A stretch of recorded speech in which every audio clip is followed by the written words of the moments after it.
Hello नमस्कार दोस्तों, मेरा नाम मोहम्मद जाहिद और मैं फिर से आप सभी का स्वागत करता हूं आपके अपने यूट्यूब चैनल भारतीय रोजगार में। और गाइस, जैसे कि हमने प्रीवियस क्लास में कवर की थी आपकी second Anglo Mysore war. Okay, और उस मैसूर वॉर में हमने देखा था कि किस तरीके से इन्होंने हैदर अली के साथ में लड़ाई लड़ी थी। ठीक है, और फिर उसको कंटिन्यू किसने किया था? आपका टीपू सुल्तान ने किया था। राइट गाइस, टीपू सुल्तान ने उस लड़ाई को कंटिन्यू किया था। फिर उस लड़ाई का कोई रिजल्ट नहीं आया था। उस लड़ाई का, उस बैटल का कोई रिजल्ट नहीं आया था। और उसके बाद में जो सेकंड एंग्लो मैसूर वॉर थी वो खत्म कैसे हुई? वो खत्म आपका ट्रीटी ऑफ मैंगलोर से। ठीक है ना? ट्रीटी ऑफ मैंगलोर हुआ था 1784 में। राइट, 1784 में ट्रीटी ऑफ मैंगलोर हुआ आपका। राइट, और इस ट्रीटी के साथ में ये बोला गया कि ब्रिटिशर्स अब कभी भी, मतलब कि आगे आने वाले टाइम में, किसके, जो इंडियंस राजा है, इंडियन प्रिंसेस है, उनके जो भी आपस में झगड़े झगड़े वगैरह चल रहे हैं उसमें ये इंटरप्ट नहीं करेंगे। राइट, तो ये टीपू सुल्तान के साथ में बेसिकली ट्रीटी हुई थी। हैदर अली की यहाँ पे डेथ हो चुकी थी। राइट, और एक और चीज हमने यहाँ पे पढ़ी थी, वो क्या कि 1784 में ब्रिटिश ईस्ट इंडिया कंपनी का शासन उनके हाथों से निकल करके ब्रिटिश गवर्नमेंट के हाथ में आ जाता है, क्योंकि के 1784 में ही 1784 में क्या आ जाता है? पिट्स इंडिया एक्ट आ जाता है ना? और ये जो आपका पिट्स इंडिया एक्ट है वो आपको मैम कवर कराएंगे किसमें? पॉलिटी की क्लास में। राइट गाइज, आई होप कि आप पॉलिटी अच्छे से पढ़ रहे होंगे। और डेफिनेटली मैम का जो पॉलिटी पढ़ाने का तरीका है वो बहुत ही ज्यादा डिफरेंट और बहुत ही ज्यादा इजी है। वो लेक्चर छोटा जरूर लेती है लेकिन उसमें इंफॉर्मेशन आपको हर एक एग्जाम से रिलेटेड ही मिलेगी। राइट गाइज, तो जो पॉलिटी का लेक्चर है जो मैम लेती हैं आपका, उसको ध्यान से देखा कीजिए। और सेकंड बात मैं आपको बता दूं कि अभी जो पॉलिटी की क्लासेस नहीं आ रही हैं वो इसलिए नहीं आ रही हैं क्योंकि मैम की तबीयत अभी थोड़ी सी खराब है। ओके, तो जैसे ही वो एकदम ठीक हो जाती है वो हमारे साथ में कंटिन्यू करेंगे। राइट गाइस, तो चलिए फिर ये इंपॉर्टेंट सेशन शुरू करते हैं आज का। थर्ड एंग्लो मैसूर वॉर, इसका अगर मैं टाइम पीरियड की बात करूं, टाइम पीरियड रहेगा इसका 1790 से लेकर के 92 तक, यानी कि 1790 से लेकर के 1792 तक। ठीक है, टीपू सुल्तान। अब टीपू सुल्तान क्या होता है? उस टीटी के बाद में आगे चल करके एक ना राजा होता है, कहाँ का?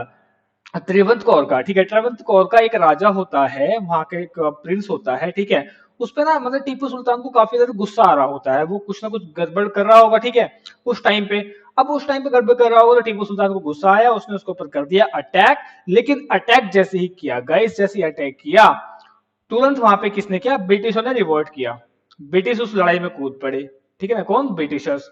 अब ब्रिटिशर्स क्यों आए गाइस? उन्होंने बोला कि ये तो हमारा बंदा है, आप इस पर अटैक नहीं कर सकते। मतलब कि यहाँ पे वो कहीं ना कहीं जो अपनी ट्रीटी साइन की थी कब 1784 में, ट्रीटी ऑफ मैंगलोर, उसको अबॉलिश कर रहे हैं।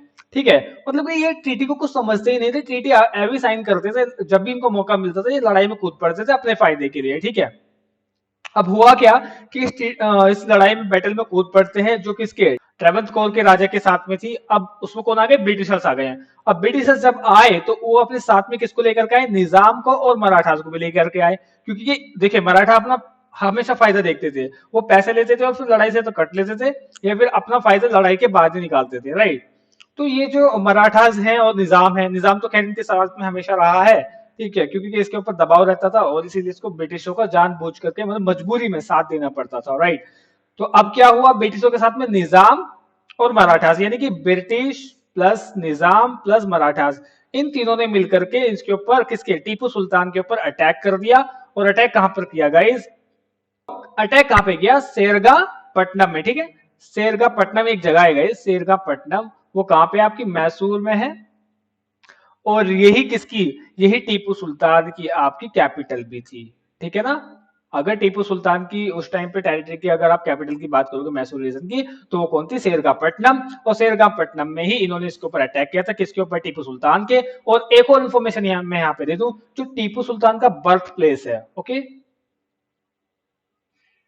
बर्थ प्लेस है, बर्थ प्लेस भी इसका कौन सा है? सेरगापट्टनम ही है। राइट, अब जब ये तीनों मिलकर के जो मराठास हैं आपके, और ब्रिटिशर्स हैं और निजाम है, तीनों की आर्मी बढ़िया है। क्योंकि देखिए, अगर मैं निजाम की बात करूं तो निजाम तो किसके साथ में? ब्रिटिशों के साथ में। तो मराठा पहले से बहुत अच्छी पावर में थे। तो अब ये तीनों मिलकर के किसके ऊपर अटैक कर रहे हैं यहाँ पे?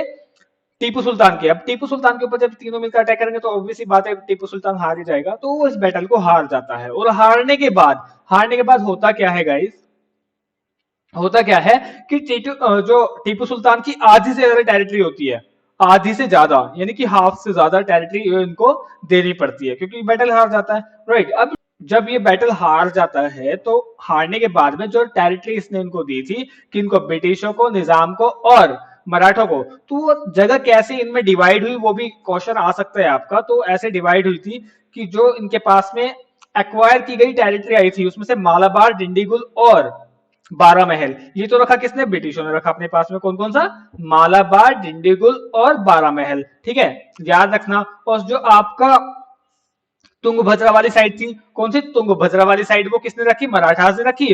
और कृष्णा रिवर वाली साइड किसने रखी, निजाम ने रखी। मतलब कि राइट, अब इन तीनों ने जीती हुई टेरिटरी को आपस में डिवाइड कर लिया, जिसके बाद में मैसूर वाला जो रीजन था, ऑब्वियसली बात है, बटने के बाद में चारों ओर से अब जो टीपू सुल्तान के पास में जगह बची है जाने के बाद में, वो टेरिटरी देने के बाद में, तो उनका जो बॉर्डर है वो चारों ओर से क्लोज हो गया। वो कैसे हो गया वो मैं आपको यहाँ पे मैप के माध्यम से बताऊंगा। देखिए मैप देखिएगा आप, ये पहले मैसूर वाला रीजन है जो फिलहाल जो उनके कब्जे में था, किसके, हैदर अली के और टीपू सुल्तान के, ये इतना बड़ा।